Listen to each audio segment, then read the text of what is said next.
सारे नमस्ते रखो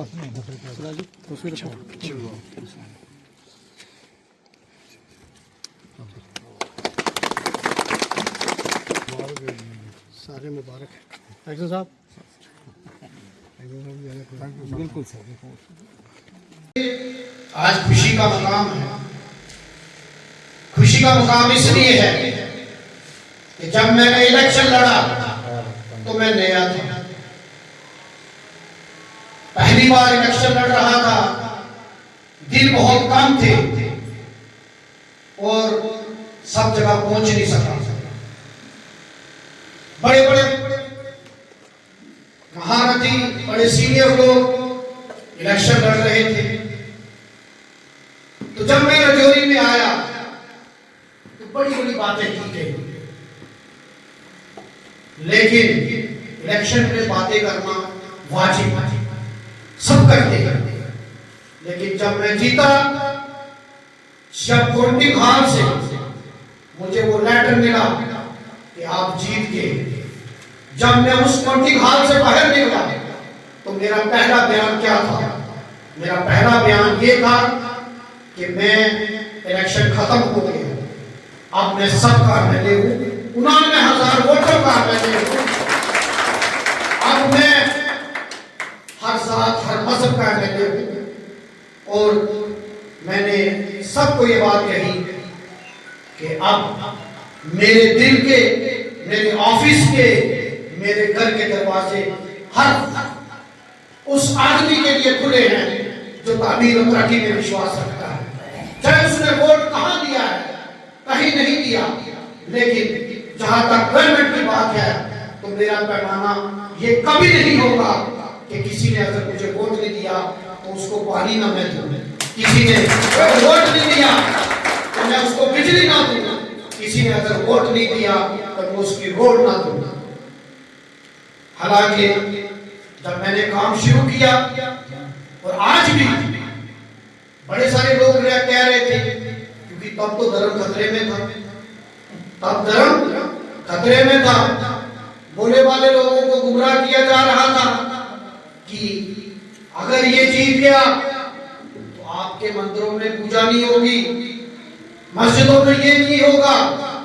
लेकिन जब मैं एमएलए बन के आया तो आपने एक साल में देखा होगा जितने मंदिरों में, जितने गुरुद्वारों में, जितनी मस्जिदों में, जितने भंडारों में मुझे लोगों ने बुलाया, इतने उन ठेकेदारों को नहीं बुलाया जिन्होंने वोट दिया। आज मैं यहाँ जब मुझे नैना माता मंदिर की तरफ से कहा गया कि यहाँ रोड की जरूरत है, कश्मीर सिंह जी ने भी कहा, इकबाल सिंह जी ने भी मुझे फोन किया, यहाँ के मेरे नौजवान अभी बड़ा अच्छा भाषण दे रहे थे, इन लोगों ने मेरे पास आए तो मैंने जब पता किया, क्योंकि ये तो बोलते हैं कि 8 लाख लगेगा 10 लाख, लेकिन टेक्निकल जो टीम है कि कितने पैसे लगते हैं, मैंने कहा मंदिर का काम है, अगर कल उसमें कंजूसी होगी तो आप सोचोगे शायद एमएलए मुसलमान है इसलिए पैसे कम दे दिए, शायद आप ना भी सोचो, शायद आप ना भी सोचो, लेकिन जिनको सिर्फ आदत है, कुछ लोगों को आदत क्या होती है, उनकी आदत वैसी होती है उस मक्खी की तरह जो अच्छी चीज पे कभी नहीं जाके बैठती है, वो कहां बैठती है? गंदगी के ऊपर। इन लोगों को भी अच्छी चीज नहीं दिखती, सिर्फ ये वो यहाँ बैठे होंगे, यहाँ कुछ लोग होंगे भी जो सिर्फ देखेंगे एमएलए साहब ने गलती कहां की है, हम उस गलती को उठाएं। तो मैं नहीं चाहता था कि वो चीज जाए, मैंने उसका पता किया कि भाई कितने में रोड बन जाएगी, क्योंकि मंदिर जो है वो हमारी आस्था का केंद्र है, मस्जिद जो है वो हमारी आस्था का केंद्र है, गुरुद्वारा जो है वो हमारी आस्था का केंद्र है। और मैं आपको कहना चाहूंगा, आपका मजहब, अगर आप एक हिंदू हैं तो आपको कट्टर हिंदू होना चाहिए, मैं मुसलमान हूं तो मुझे कट्टर मुसलमान होना चाहिए, अगर एक सिख सरदार साहब हैं इनको कट्टर सिख होना चाहिए, क्योंकि कोई मजहब ये बात कहता है कि दूसरे को गाली दो। आज मैं आया हूं इस मंदिर में, मैंने माता जी से आशीर्वाद लिया, तो क्या मैं मुसलमान नहीं रहा? क्या मैं मुसलमान? मैं आपसे पूछना चाहता हूं, क्या मैं मुसलमान नहीं रहा? मेरा ईमान इतना कमजोर नहीं है, मेरा दीन इतना कमजोर नहीं है। इसलिए मैं आपको कहूंगा, आप मंदिर का काम करिए, आप अपने मजहब का काम करिए, आप पूजा करिए, क्योंकि हर धर्म ये सिखाता है कि इंसानियत सबसे बड़ा धर्म है, और इसलिए आप उसमें काम कीजिए।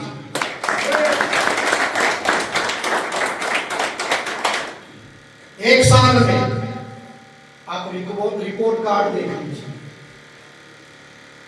एक साल में जितने मंदिर मेरे भाइयों ने गिरवाए, परशुराम मंदिर डांगरी, वहां भी मैं गया, वहां जो चीज की जरूरत थी, आप आजकल सोशल मीडिया का जमाना है, आप देखते होंगे, वहां हैंडपंप की जरूरत थी, हमने दिया, रोड की जरूरत थी, मैंने दी, सैनिटरी कॉम्प्लेक्स जहां टॉयलेट, क्योंकि आज मेरी माताएं बहनें बैठी हैं, अगर यहाँ शौचालय नहीं होगा तो कहां जाएंगे?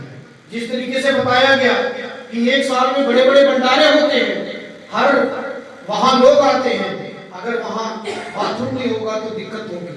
इसी तरीके से एक देवी नका मंदिर, वो भी डांगरी के अंदर ऊपर है, मैं वहां भी गया, और अब तो मुझे लगता है, मुझे तो उनसे भी ज्यादा मंदिरों का पता है, और उनसे भी ज्यादा मैं भंडारे और जो रीति रिवाज है उनमें मैं जाता हूं, और उनके साथ उनके बीच में बैठता हूं।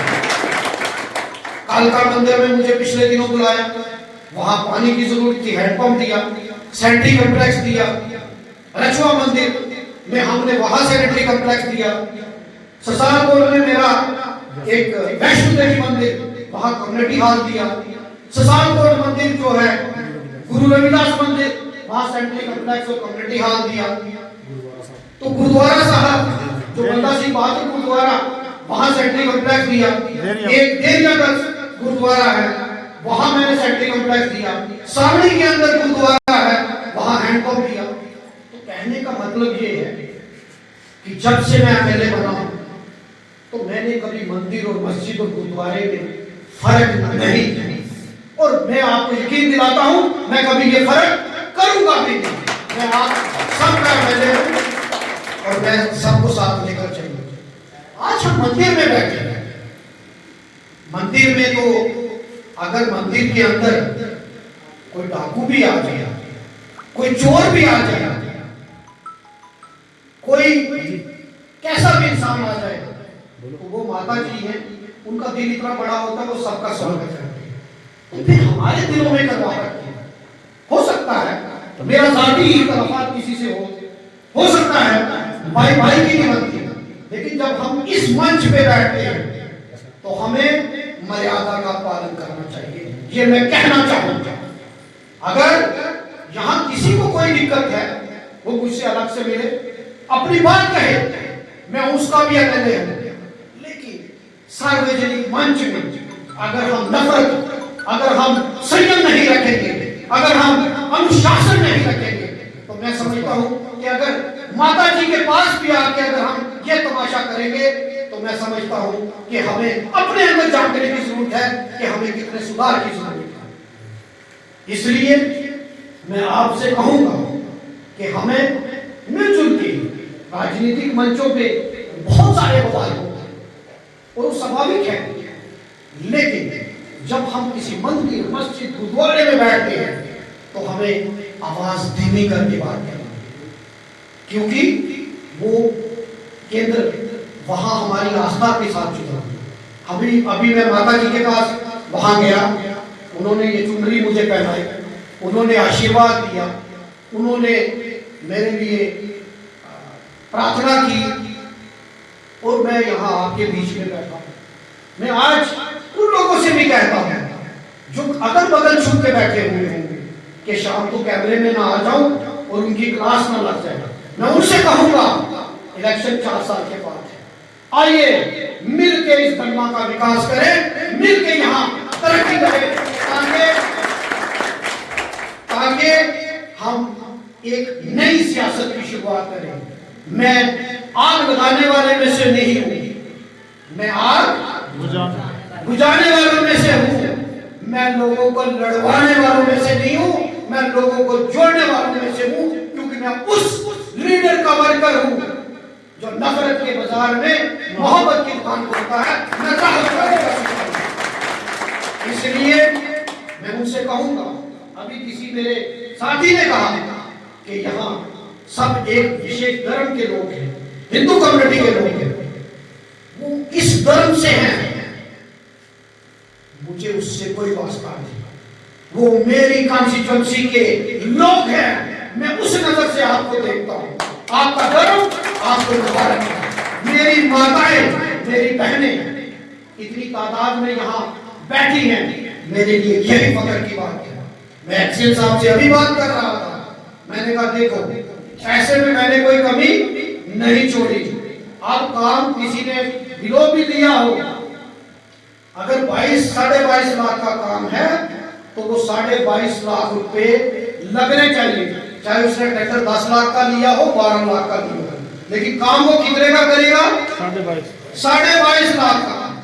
और इस काम में मैं उस ट्रैक्टर से भी कहूंगा और डिपार्टमेंट से भी कहूंगा, मंदिर में तो हम अपने जेब से काम करते हैं, तो इसलिए अगर यहाँ 4 रुपए वो ना भी कमाए तो ऊपर वाला उसको कहीं और से फायदा दे देगा।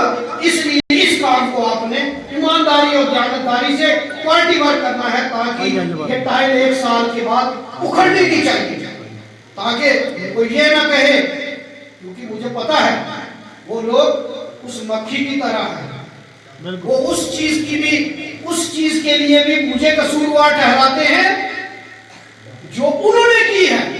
आज वो सड़कों की बातें करते हैं। मैंने कहा कि अगर वही देवी यहाँ नैना माता मंदिर की ये रोड बना देते तो आप लोग क्रेडिट किसको देते? उन्हीं को। लेकिन आज बनाई किसने है? मैंने। लेकिन अगर कोई ये कहे कि 2 साल पहले जी मैंने रखी थी, 2 साल फंसी रही है, आज बाहर निकली है, तो आज उनकी ये बात नहीं चलेगी। इसलिए आपको मौका मिला, आपने मौका गवा दिया।